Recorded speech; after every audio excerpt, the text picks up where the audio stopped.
Greetings, everybody, and welcome to a very special edition of This Comedy Life. This is the program where comedians get together and talk about things comedy. But this is a special occasion. It's a somber occasion. Of course, we're talking about a fellow comedian, but there's always going to be some mirth. But there's a deep sadness and a feeling of loss because of the passing of our dear friend, Tom Dreesen. Many of us know him from Chicago when he started the first comedy club. There's somebody here to whom he gave the first opportunity to go on stage. He's an all-around great guy. He will be missed, and I'm going to stop talking before I start bawling. Our guests today are Marsha Warfield, Sweetzer Brado, Louise Wheezy Plankin, Mark Big Daddy Scheffler, Angela Witherspoon, wife of Spoon, Frazier, I got another client, a bigger client on the other line, Smith, Mark, Mark Summers, and my main man, Dr. Bill Aloysius Miller. Well, we're going to take turns. And so we're going to hear from each other. And this is going to be a very difficult thing for the comedians because they're going to have to shut up while everybody else talk. There's a guilty pleasure I'm having over here. We will begin with the lady who began her comedy career with Tom Dreesen, or at the behest of him, on the fabulous Pickle Barrel stage in Chicago, Illinois. Marsha Warfield, take the mic. Bless the mic. Yes, sir. How are you? I'm well. Met you the same night I met Tom. Very first time I went on stage. Tom had done a feature in Parade magazine, they inserted into the Chicago Sunday Sun-Times about this Monday night club that he had started in the tradition of the Improv and the new at that time Comedy Store to give Chicago comedians a place to work. At that time, I was 20 years old. I had never done stand-up, didn't know anything about it. I decided to give it a shot. My friend Evelyn got tired of me saying I was going to go and not going. So she took me down there, introduced me to Tom, and he put me on as a virgin. That's what they called the new comedians. They were virgins. And that was my first line. I said, I'm Marsha Warfield, and I'm a virgin, so please be kind. And you laughed, Brad. And the four people in the club, plus the six comedians who had stuck around, they also laughed. And from that night on, I was bit. And Tom took me under his wing. You took me under your wing. And from that point on, I had not mentors, but brothers in comedy who taught me everything. And since I was coming from the South Side and didn't have a car, didn't know how to couldn't get around, I was taking the bus 2, 3 o'clock in the morning. Didn't bother me. But you and Tom and Bill decided that wasn't good enough and would drive me all the way to the South Side. And one night, Tom was driving me, and I don't know, this was a little later, but he saw a billboard with my name on it. And he got so excited. He got more excited than I was. And from then on, he always mentioned that. And when I got my comedy special on Playboy Channel, hello, Tom was a guest. And we had a nice little ending chat on that show. And he was always very kind and very giving. And when I found out he had done the same thing for people like Tiffany Haddish, I was not surprised. She couldn't have had a better mentor. And I'm sure that he was more than helpful to her because he was to me. He was always very sweet. I adopt comedians. So I have two comedy sons. And when Tom was in town, I asked them to go see Tom and see what a pro looked like. And they did, and they were just blown away with his delivery, with his presence, and with his kindness after the show to give them a moment to share some of his expertise. I will miss him, and I'm going to check out right now, just like you, because if I keep talking, I'll lose it. He was a dear, dear friend, and helped me in more ways than I can even remember at this point. We're talking 50 plus years ago, through a 50 some odd year relationship. And I'm just glad that he had the career he wanted. You know, we came in on that cusp between the supper clubs and the comedy clubs. And our goal when we started was to open for a big name act. And he had that. And he had the biggest name act that he formed a partnership with. And I'm happy that he had the career that he wanted to have. And I'm surprised that he was human because Tom ran every day that I knew him, and he played golf. He was in great shape. So I thought he was indestructible, but time catches up with all of us, and he is missed and will continue to be missed by the whole community. I will hear from the wife of John Witherspoon, who is famous in her own right. And thank you for inviting me, Brad. And I wish John could be here, but he ducked out on me 6.5 years ago, and I'm mad as hell. I want him to come back. I'm not through with you, man. But Tom lived in my neighborhood, and so I used to see him running around. I would be with the trainer, and he would tease me about having a trainer. He said, "You just need to get out here and walk. Get out here and walk." And I remember when we had the roast of John, ever the professional Tom got up and he says, "You know, my people used to own your people." And he got a big laugh. He got a lot of big laughs that night. And then I was lucky enough to go for dinner with Tom and Dave after John passed. And John used to save money. I know all of y'all know this. He would be the headliner, but then he would turn into the salesman at the end of the show and sell his T-shirts and his photos. So I actually brought an envelope with $3,000 cash and paid for Dave and Tom's dinner. And Dave looked over and said, "Oh, is that Spoon's accounting program?" Because it was an envelope with 3,000 written on it.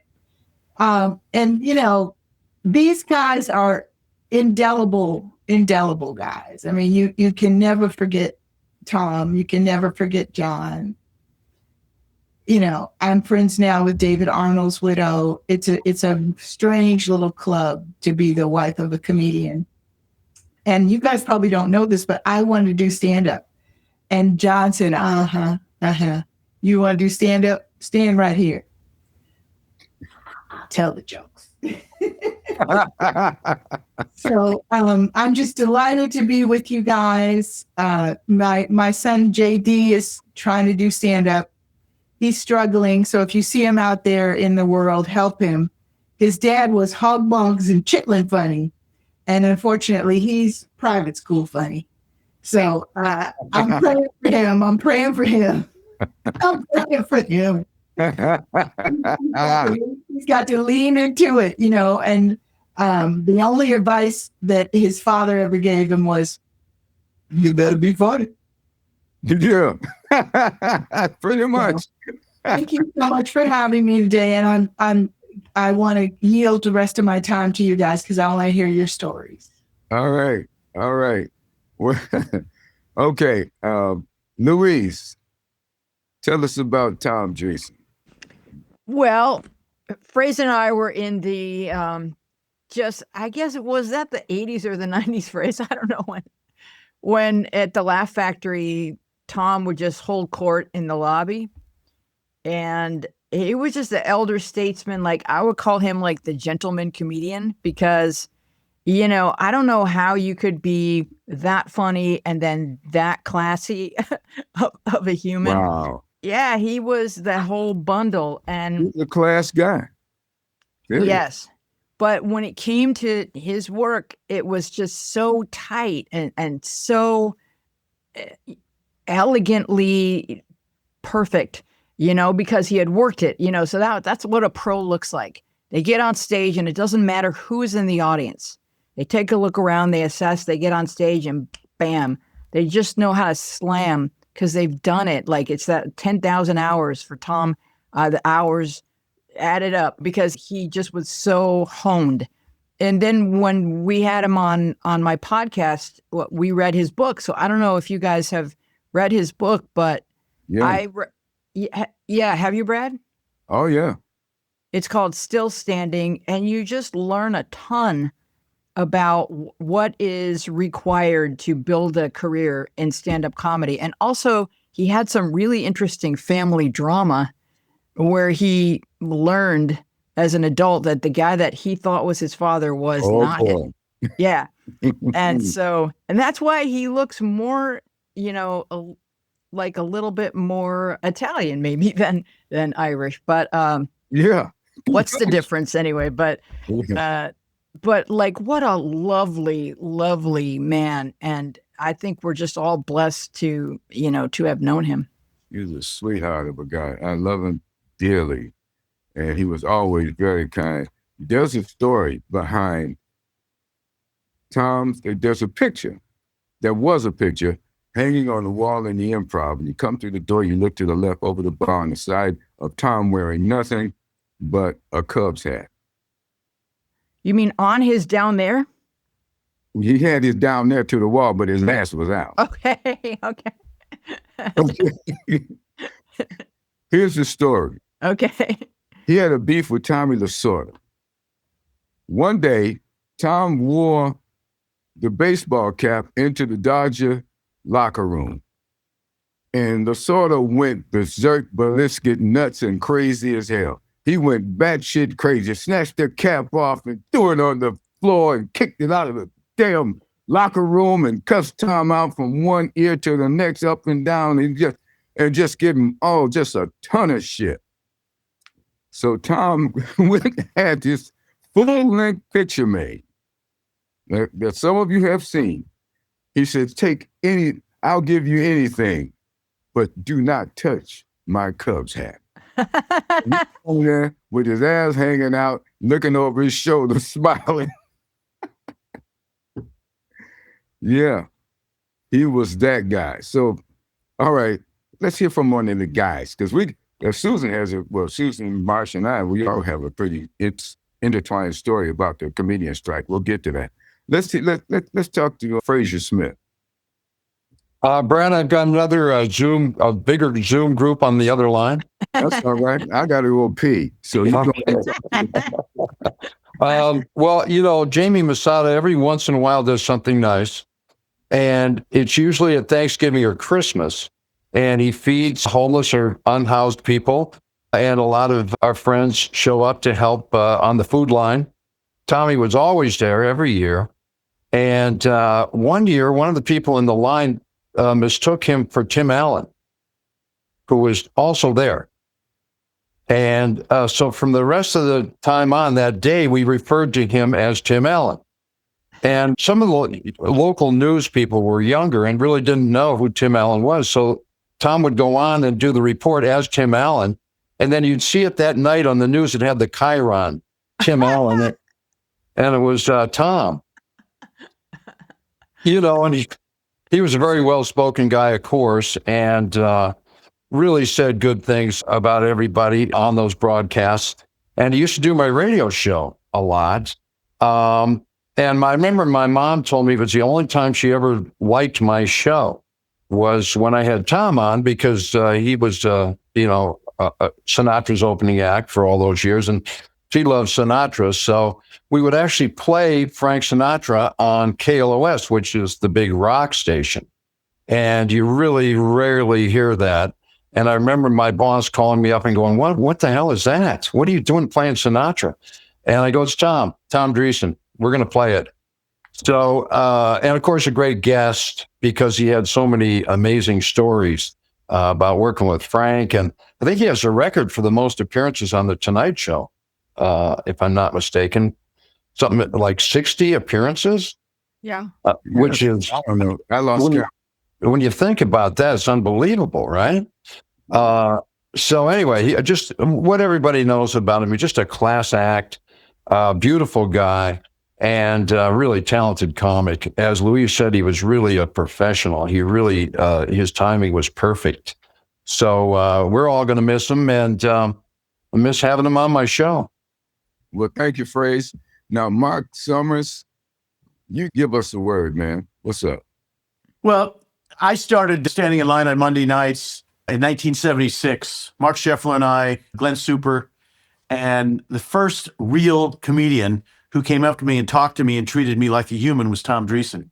When you would go to the Comedy Store after you were a regular, 7:30, 8 o'clock at night before everything started, Leno would be out there, and Letterman and Leno would be talking, and then Tom would come up, and of course Tom would take over the conversation, needless to say.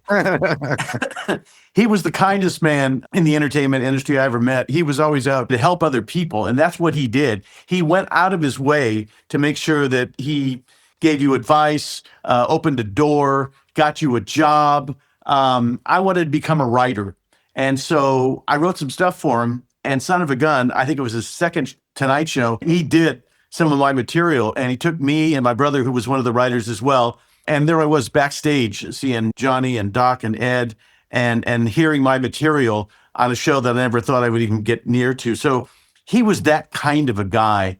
And I was looking at some material before we had this conversation. I was lucky enough to meet Muhammad Ali. It was August 28, 1984, it says here, and he wrote an autograph to me that says, "Service to others is the rent we pay for our room in heaven." And that's exactly what Mr. Dreesen did. And I'm sure he's in heaven looking down, hanging out with some of the guys he used to open for, because most of those guys aren't around anymore.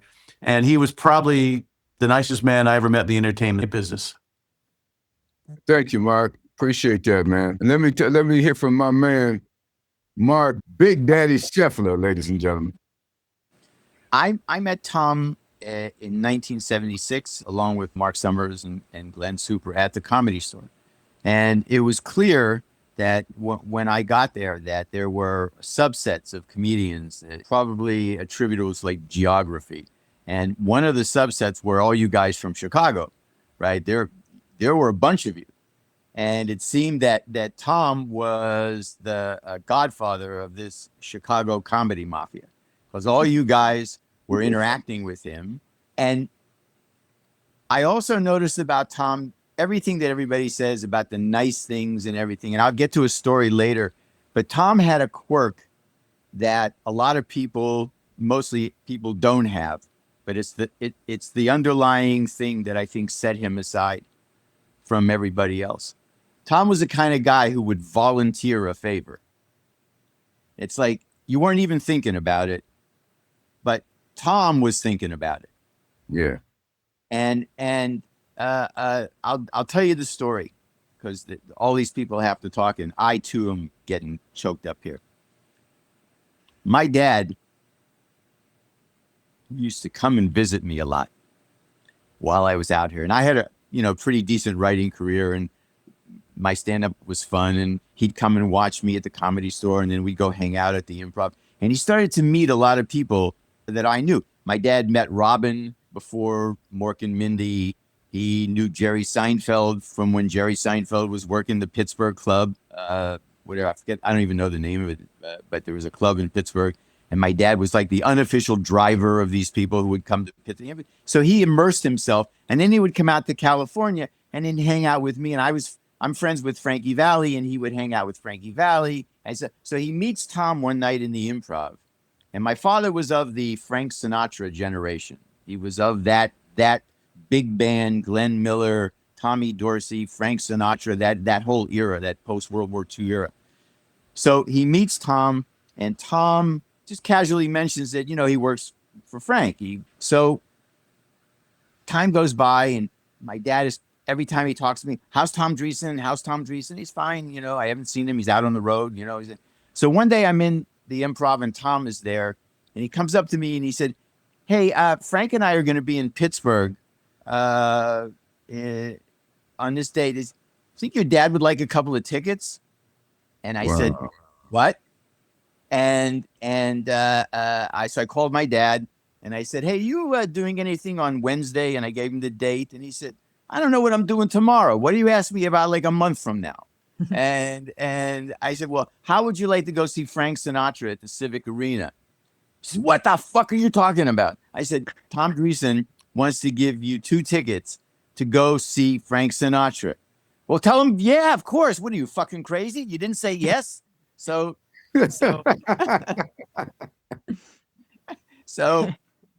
I call Tom and I say, my dad's in. And I give him my dad's phone number and the information, yada, yada, right? So cut to the morning after the show. I'm in my house in Laurel Canyon. 6:30 in the morning, my time, the phone rings. And, I may have gotten to sleep that night at like 6:29 in the morning. So I reach for my phone, I pick it up and I go, hey, hello? And I hear, greatest night of my life. And then there's a pause. And then he says, of course, not including the night you were born, but seriously, this was. So had to clean it up. So then he tells me, not only did Tom get him tickets to the event, he got him backstage passes and passes to the little party afterwards. Wow. And my father said to me, I shook Frank's hand. I met Frank. I can't believe it. I'm done. So that's Tom to me. Okay. Good jobbers. Good jobbers. All right. Let's hear from another guy. My man, the wonderful and inimitable Dr. Bill Miller, ladies and gentlemen. Hi. I loved all these stories. I too met Tom in Chicago. It was probably my 3rd night ever on stage. I went to medical school here in Chicago, and then I flew back for my first Christmas break, and I went up to Comedy Store on Monday night. Did 5 minutes, actually got laughs. I was hooked, much like any comedian that ever stands on a stage and gets a laugh. So I came back, and the Reader had an article about all these showcase clubs. And the first one was Kingston Mines when it was on Lincoln Avenue. And there was a little upstairs attic. It wasn't even a room, it was an attic. And I think Marsha and Brad and Brent Jordan, rest in peace, and a few other people told the owners of the Kingston Mines, go up there and put some chairs there, send a waitress up, and we'll do comedy. So I met the rest of the Chicago brethren. And then they told me about the Pickle Barrel on Oak Street. And that's where I met Tom. And everything everybody said about how benevolent he was, how instrumental in helping everybody in the area he was, impressed the shit out of me. I'm getting emotional as well. To his last days, he was helping. That was the whole thing about the strike. He wanted to help the comedians. And I remember a couple of times about Tom. One time I made him laugh where I really felt good. We were sitting at the table at the Improv with Bud, Tom, Jay Leno, David Letterman, Letterman's attorney, Joanne Astor, and a few other people that were talking about negotiating a price. And Bud says, I'll show you my books. And then I just spit out, which ones are you going to show me? I'm Jewish too. You're going to show us the real ones. And Tom cracked up. So, and recently, as far as a couple of years ago, I talked to Tom and I said I was having trouble not getting enough times that I could, at the Laugh Factory. Could he say something out here in Chicago? He said, yeah, Billy, I'll call Curtis. And then from that point on, I was getting times. I mean, he was such a mensch. He was a mensch's mensch. But and in terms of being a professional, it goes without saying. It's just brilliant comedian, brilliant professional. He always worked clean. And you always, thought, my God, this guy's amazing. But then there's another side to Tom that makes me think he's one of us. And I'll tell you the example. We're playing golf. It was probably early 80s. and we're playing at a place in Malibu. It was myself, Brad, you were there, Jimmy O'Brien, and Tom Dreesen. And we're playing this course, and the hole went down and then went up. So it was far away. We just teed off, and down at the bottom of the valley, before the hole started going up toward the green, there was this Asian maintenance man, old man, trimming the bushes, picking the weeds, doing whatever he's doing. And Tom says to us, Tom says, why don't we go down and rape him, all four of us, and then say we didn't do it? And I thought, here's a guy that's done the Tonight Show a zillion times and doesn't do anything but squeaky clean stuff. And this is the thought that's in his head. I love this guy. I absolutely love this guy. Funny to say. I mean, to say he's going to be missed by not just us, by anybody who knew him, is a total understatement. And I can't give it justice to how many people he helped. Yeah. Like you said, giving favors, calling, getting times, giving him work, giving constructive criticism. And, you know, and the way he gave constructive advice, you welcomed it with open arms, unlike a lot of people who try to give constructive criticism. Anyway, I will miss him. I will miss him and miss him. Thanks. Yeah. Thanks for doing this, Brad. Bill, absolutely. Let's talk to Susan Sweetzer Brado. Hey, everybody. Well, I have the Chicago connection because I was living in Chicago, studying at Second City, and road managing a team of comedians called Jeff and Ernst. So I met everybody at the Pickle Barrel, but I don't think I met Tom there. I think I'd met Tom when we all moved to California. And I was around the Comedy Store with Jeff and Ernst, and I saw what was going on, and I went, I can do that. And I wrote my first 5 minutes and went up at Westwood. And, you know, if I hadn't gotten the reaction I had gotten, I may not have continued on. But I did, and that was it. And so that's where I know you, Brad. That's where I know you, Marsha. Well, met you, Dr. Bill. You know, it was a great time. So Tom Dreesen has been an important part of my life for a very long time, because there came a time in, I believe the winter of '78, when I remember this story specifically from Tom, where it was New Year's Eve, and everybody went to Cantor's like they normally did. And someone had just finished working on stage in the main room of the Comedy Store and asked Tom if he could borrow $20. And Tom said, didn't you just work to a packed house with a big cover at the Comedy Store? And the guy said, yeah.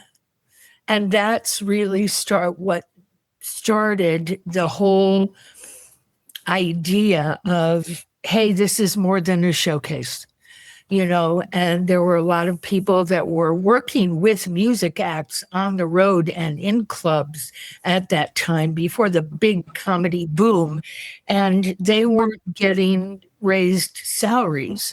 And the reason was, and I remember Steve Bluestein saying to me this specifically, that there was a place in Colorado called Turn of the Century, and he was going back and he asked for a raise, and the club owner said, why should I give you a raise when all of you go on the Tonight Show and plug the Comedy Store? Oops. And so that, you know, this all kind of culminated in a bunch of the headliners getting together. And the only thing they decided was that, well, we should meet again and talk more about this. Regrettably, one of those people went to competitive club owners and told Mitzi that her comics were going out on strike. This was before any meeting, anything happened at all. And that is really what started this whole thing. And Tom became our spokesman. I remember the first meeting in the main room, in the original room of the Comedy Store. And Allison Arngrim and Byron Allen both skipped school to be there. That's how young they were at the time. And then we started having some meetings at the Riot House next door. And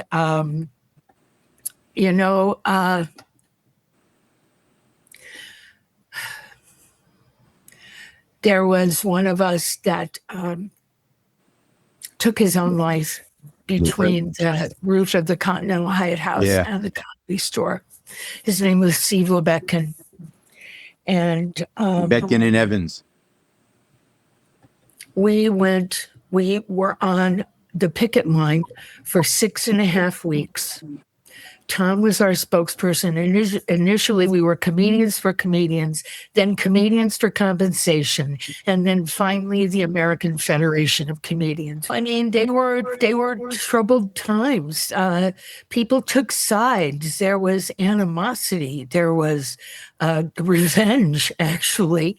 And it all culminated with a National Labor Relations Board trial, where one more time the concept of independent contractors and employees was being tested.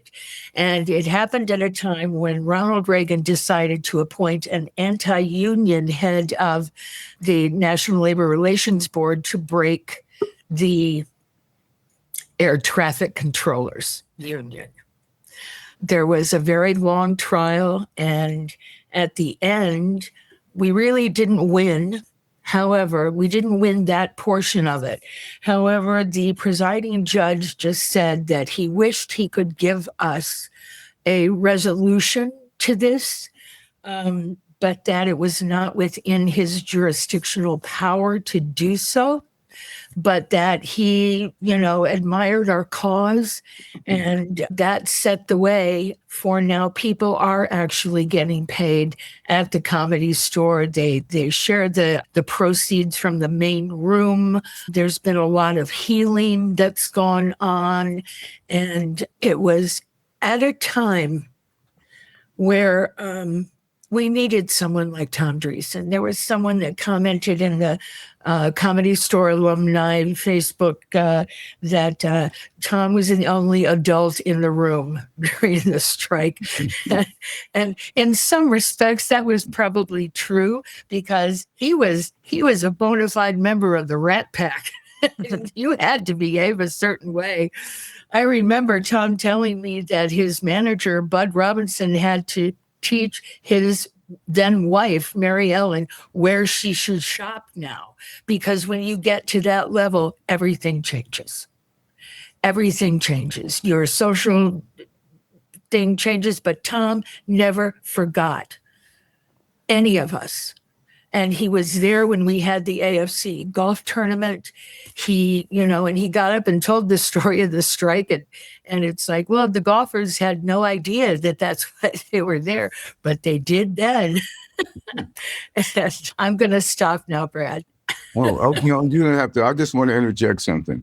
One thing that was very important pursuant to the union involvement, the Teamsters would not cross our picket line.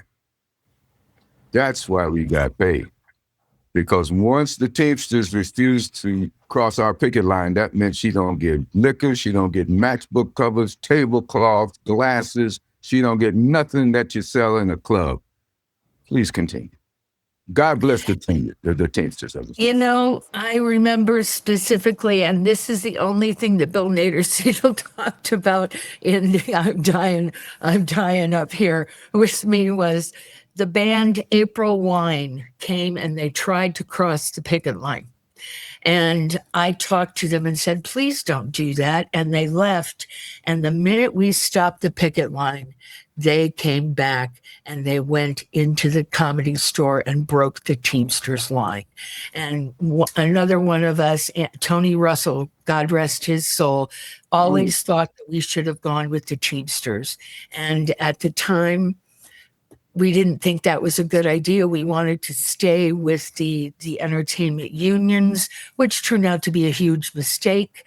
I wish we had gone with the Teamsters now. And I also wish we had reported April Wine, because they would have had a lot of problem in union halls all over the country getting their equipment offloaded. But water under the bridge. Yeah, well, you're never crossing a Teamsters picket line. I just wouldn't do it. You know, I was invited to, but that's neither here nor there. I got a little bitterness about that. So we're going to go on to the mirth portion of our dedication to Tom Dreesen. Well, I think Marsha had something to say. So, Marsha, if you have something to interject there, by all means. No, all I wanted to say is I'm still bitter about that. It's 50 years later. I'm still bitter about the way things went down. I'm glad that the comedians now, because of that strike, get to split the main room door and have the ability to make a living. But so many people don't really know all that went into it and don't remember that it was at the time when they were killing unions and all of the show business unions died.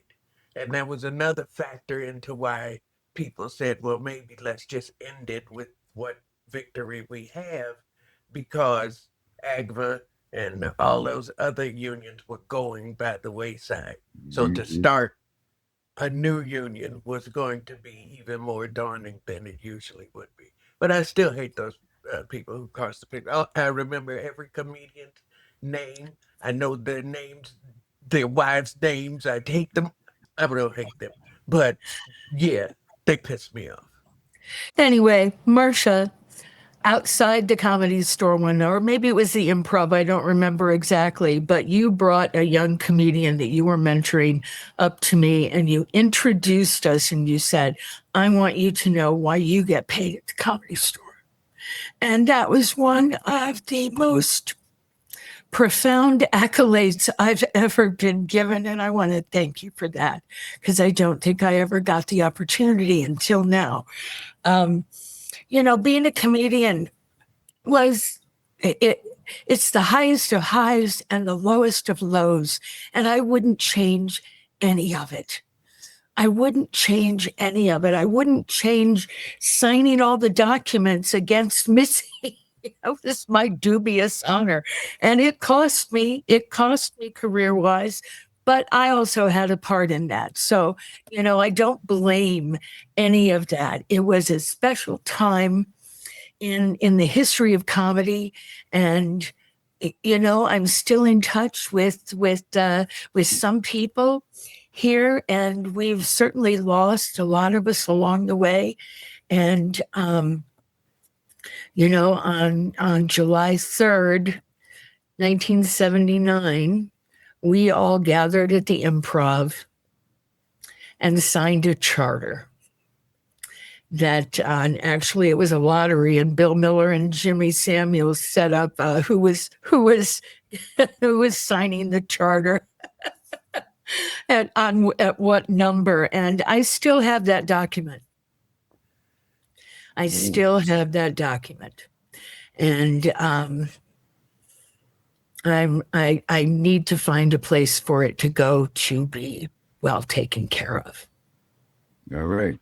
So no one's going to tell George Miller's joke about Tom? No, unless we can get Mark Shefflin to do it. You guys know the joke I'm talking about? Anybody know it? No, Okay, I don't know it. I don't know Okay. it, Mark. All right. So apparently Tom had a reputation as being a talker from the word go. He engaged in conversations with people and would just, you know, for whatever reasons, be a willing participant for as long as that other person wanted to talk and beyond. This is how, and beyond. This is how Tom was. So one night we're sitting in the coffee shop of the Hyatt and it was Letterman was there, and I think Kip Addotta was there, Glenn Super. I don't know if Mark Summers was there, but he might have been. I was there, a couple of other people. George Miller comes running into the coffee shop with a panicked look on his face. And he said, have you heard? Have you heard? Tom Dreesen just got arrested. And we were like shocked. Like, Tom Dreesen got arrested? He said, yeah. And the police said, Mr. Dreesen, would you like to make a statement? And he said, yes, officer, I would. Here, in the car, in the station, and whatever prison I happen to go to. And That's a good George Miller too, Mark. Oh, thanks. George Miller was the first. George was the first comedian that I met, first regular big time comedian that I met. My first night on a Tuesday night when I had a 9:00 spot, my first real spot. I was in the parking lot of the Comedy Store, way in the back, smoking a joint, and George comes walking down the walkway, and he smells him. Like, his nose goes up in the air. He comes running over, and he says, "Hi, how are you? How are you?" And I said, "Fine." He said, "I'm George. I'm George." And he stuck his hand. I said, I knew who he was. I'd seen him at the store and on television. And he said, "Is that pot? You got pot? Is that pot?" And I said, and I said, "It is." He said, "Kind of hit? I like a hit." So he smoked the joint. We finished smoking the joint. He said, "You're a comedian. I can tell you're a comedian. I bet you're a comedian." And I said, "Yeah." He said, "Tonight's my first. I have my first spot tonight." He said, "Oh, you do fine. It's no big deal. It's no big thing. Come on. I'll introduce you to everybody." So he puts his arm around me, walks me into the back of the Comedy Store, and he passes that old pickup truck with Indiana license plates on it. And he said, "That's my friend Dave. He used to be a weatherman. Can you believe he's a weatherman? A comedian? Oh my God, a weatherman, a comedian. Well, look, who knows? Anyway, come on, I'll introduce you." And I walked in the back door of the Comedy Store, and that was into my first night. George was the first guy, and then I met Johnny Dark, and then I met Tom. And those three guys formed a triangle of immediate mentorship that just, I don't know if it even exists today. It's just, it was like a foundation, all of a sudden, bang. So Wasn't it Tom's roast where George fell off the stage? yes. We were at Tom's roast, and George was sitting on the end of the dais, and he was just sitting there. And I think Tom was talking, and all of a sudden you could just see, just kept leaning until he fell off the stage. and then they picked him up, he came back, sat down, and they went on with the roast. Yeah, go ahead, Bill. Along the lines of Tom articulating all the time, I was watching probably in the early 90s a pro-am golf tournament where they had a lot of celebrities, and Tom was one of them. I forget who the sponsor was. And they were interviewing him. This was the afternoon, talking about the tournament. And they said, "Here we have comedian Tom Dreesen." And he said, "Tom, what is it like to participate in such a wonderfully meaningful event?" And Tom said, "Well, on the fourth hole, I hit a really good drive. And then I had a 6-iron into the green, and I made the putt. And then on 7, he just started giving an account of how well he did on the course." And I loved him for that. Oh, yeah. I loved him. The thing one of the funniest things I ever heard in my life was at John Witherspoon's roast. All these black people. You got Cheryl Underwood and Earthquake and, comedian after comedian after comedian. And they're talking, they're doing what comedians do. All these black people, all these black comics. Tom Dreesen gets on stage. He goes, "How do you say, what the fuck am I doing here in Swahili?"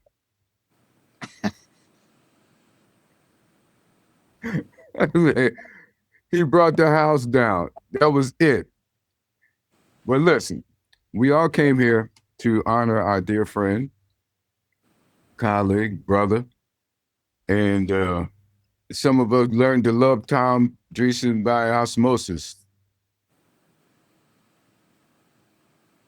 Oh, Billy was waving. Oh, all right. Well, I just want to say That's thank nice. you all for coming. Thank you for having me. And God bless Tom. Yes.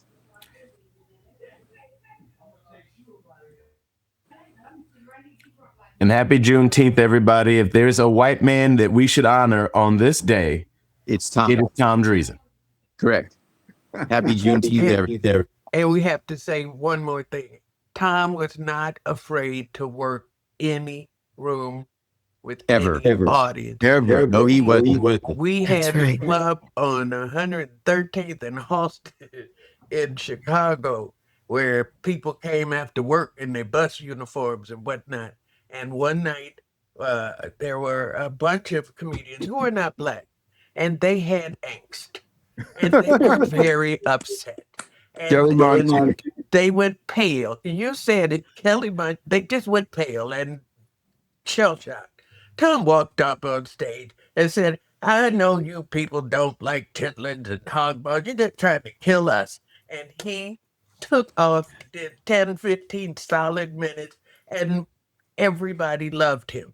I never saw him work a crowd he didn't like, Right. no matter who it was or where it was. He taught us that every audience is gettable. Every audience is a blank slate.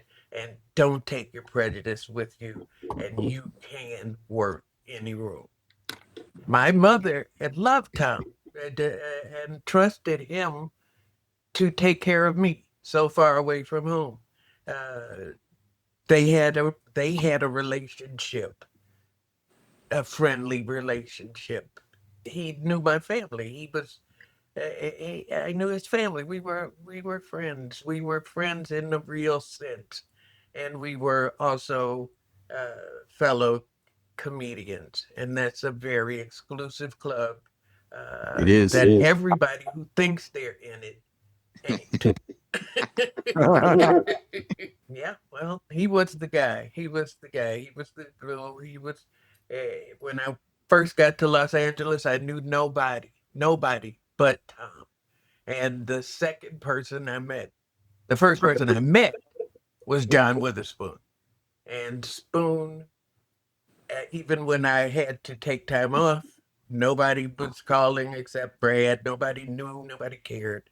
Spoon called to see, and was I okay as a person, not as a comedian.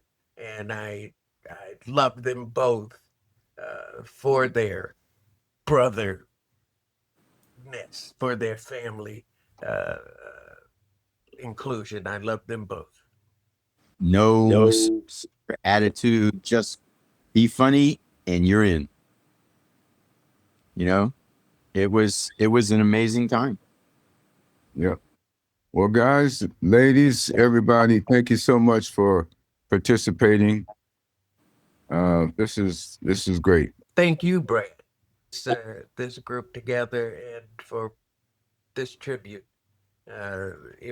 We would all be remiss if we didn't do this, because if anybody deserves flowers, It's Tom. Thanks, Brad. Yep. Thank you. I think the parting shot of this is we're all better people because we all knew Tom Dreesen.